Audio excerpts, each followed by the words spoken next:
आप सबको 77th independence day की हार्दिक शुभकामनाएं। आज हम आपके साथ इस आज़ादी दिवस के कुछ इंपॉर्टेंट फैक्ट्स डिस्कस करने आए हैं। जैसे कि हम जानते हैं कि हमारे इस फ्रीडम स्ट्रगल में एक बहुत ही इंपॉर्टेंट नेशनल पार्टी थी जिसका नाम था इंडियन नेशनल कांग्रेस।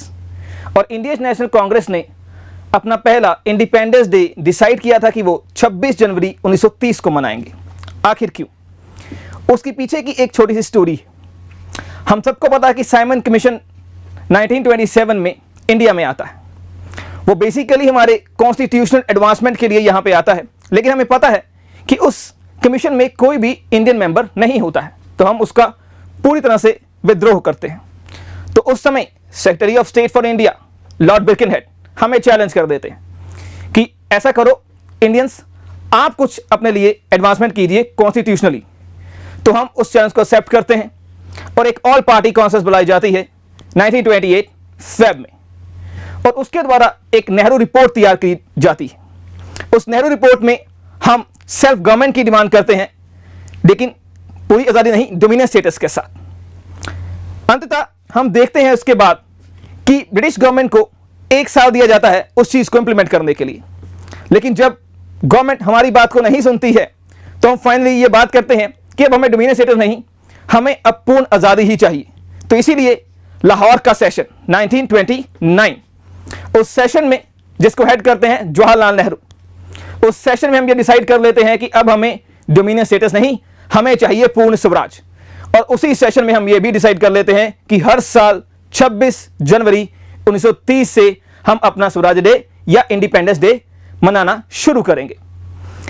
जैसे जैसे इवेंट्स आगे बढ़ती हैं, हम देखते हैं कि वर्ल्ड वॉर 2 39 से लेकर 45 का समय है, 1939 टू 1945 वर्ल्ड वॉर 2 का समय है। उसके साथ ही जैसे ही वर्ल्ड वॉर खत्म होती है तो ब्रिटेन में गवर्नमेंट का चेंज आता है। पावर में कौन आती है? लेबर पार्टी, जो बेसिकली प्रो इंडिया है, और वहां के प्राइम मिनिस्टर बन जाते हैं कौन? क्लेमेंट एटली। क्लेमेंट एटली जी जब नए प्राइम मिनिस्टर बनते हैं तो वो बाद में एक बात कहते हैं कि सूनर और लेटर हम बहुत ही जल्द इंडिया को आज़ादी दे देंगे। और जो उनके द्वारा डेट डिसाइड की जाती है वो है 30 जून 1948।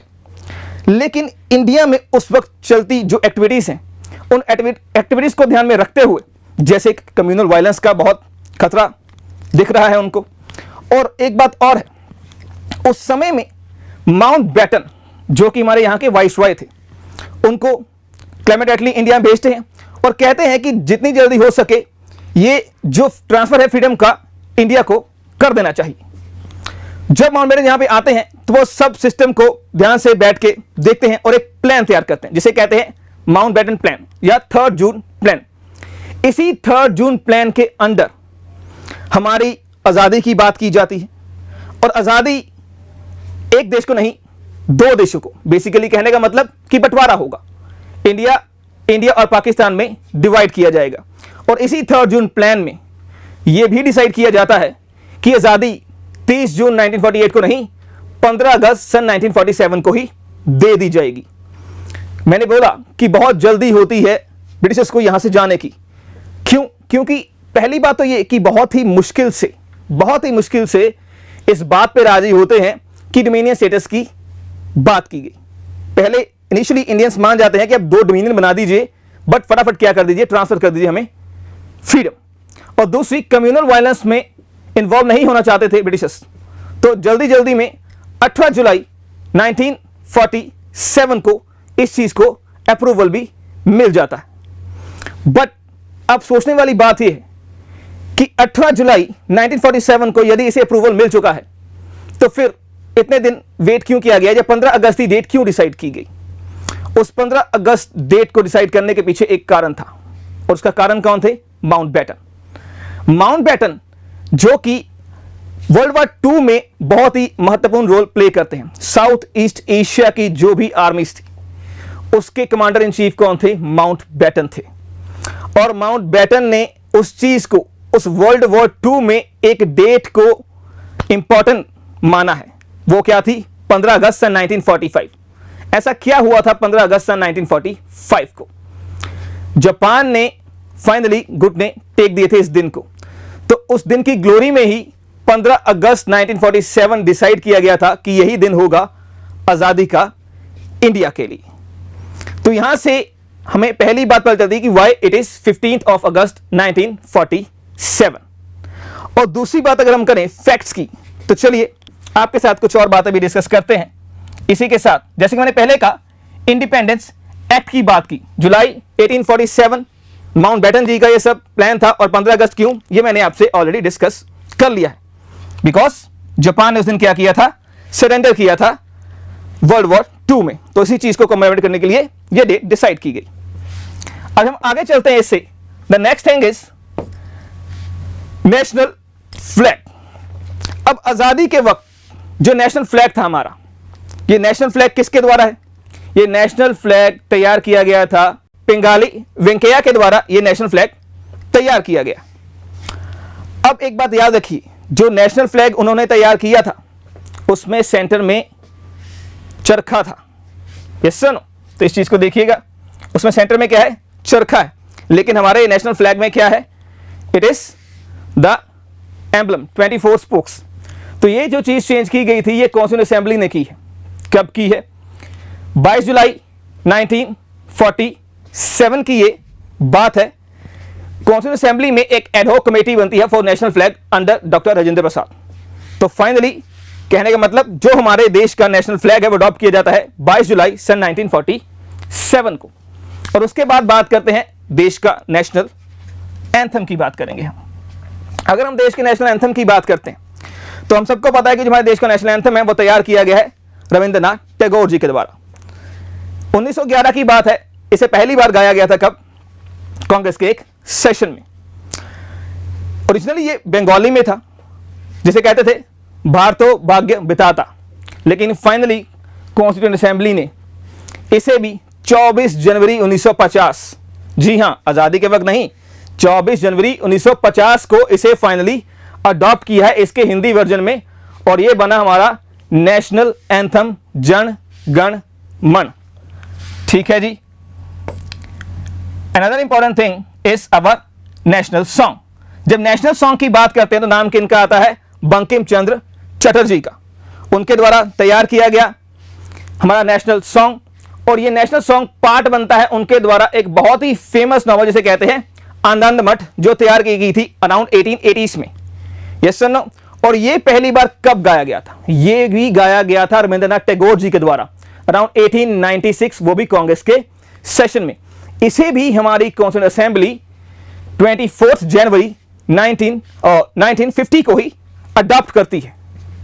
अनदर फैक्ट जो हमें पता होना चाहिए इस कि हमें पता है कि अंग्रेज सही राज कर रहे थे, लेकिन फिर भी वो यहां से जाने की जल्दी क्यों करते हैं? बहुत सारी कारण है कि वर्ल्ड वॉर 2 ने जो बैलेंस ऑफ पावर था वही शिफ्ट कर दिया था। अब यूके इतना पावरफुल नहीं था। अब बैलेंस ऑफ पावर में कौन है? यूएसए है और यूएसएसआर है। ठीक है। लेकिन क्लेमेंट एटली ने जो चीज अप्रूव की है, जो मानी है अराउंड 1956 में, कि उनको क्या लगता था कि वो ऐसे कौन से 2 नेल्स हैं जो फाइनली इस कॉफिन में पूरा काम करते हैं। पहला क्या है? The first thing is INA, Indian national army by Subhash Chandra Bose. ये किसके द्वारा बात की गई है? ये खुद क्लेमेंट एटली ने मानी है बात। और दूसरी चीज क्या है? रॉयल इंडियन नेवी का रिवोल्ट, जो कब हुआ था? अराउंड 1946 में हुआ था। आप सबको पता है डिफेंस के सिर पे ही तो बेसिकली अपना रूल बना रहे थे। और स्लोली एंड स्टडली जब हम आज़ादी के पास पहुंचते हैं तो क्या होता है, अलग अलग जगह से आपने सुना होगा रॉयल इंडियन नेवी रिवोल्ट कर देती है। HMIS तलवार नाम की शिप पे रेटलिंग पकड़े जाते हैं, क्विट इंडिया लिखते हैं। ऐसे ही फिर आर्मी भी रिवोल्ट करना शुरू कर देती है। तो उन्हें रियलाइज हो जाता है कि जिनके सिर पे हम यहाँ पे कंट्रोल करके बैठे थे, अब वो भी हमारे कंट्रोल से बाहर होते जा रहे हैं। तो इसीलिए अब यहाँ पे हमारा टिकना ज़्यादा सही नहीं होगा। तो इसीलिए they are ready to leave India, और उसे उसकी आज़ादी देने के लिए वो बहुत बरकरार रहते हैं। ठीक है जी। अनदर इंपॉर्टेंट थिंग इज, एक और फैक्ट आपको पता होना चाहिए। वो क्या है? क्या आप जानते हैं कि आज़ादी के वक्त इंडिया में अराउंड 470 सिविल सर्वेंट्स थे, जिनमें से अराउंड 400 ने आज़ादी के दिन रिटायर होना मंजूर किया। और बचे कितने? 70। उस 70 में से जो 40 थे दैट वर इन इंडिया, और बचे 30 दे वर इन पाकिस्तान। और 15 अगस्त डेट की एक और भी महत्वता है, वो क्या है? डेट इज, इस दिन सिर्फ इंडिया ही नहीं और बहुत सारे देश को भी क्या मिली है? आज़ादी मिली है, जैसे कि Bahrain, North Korea, South Korea, लिechtenstein। ठीक है, 15 अगस्त अपने आप में एक बहुत ही महत्वपूर्ण डेट है।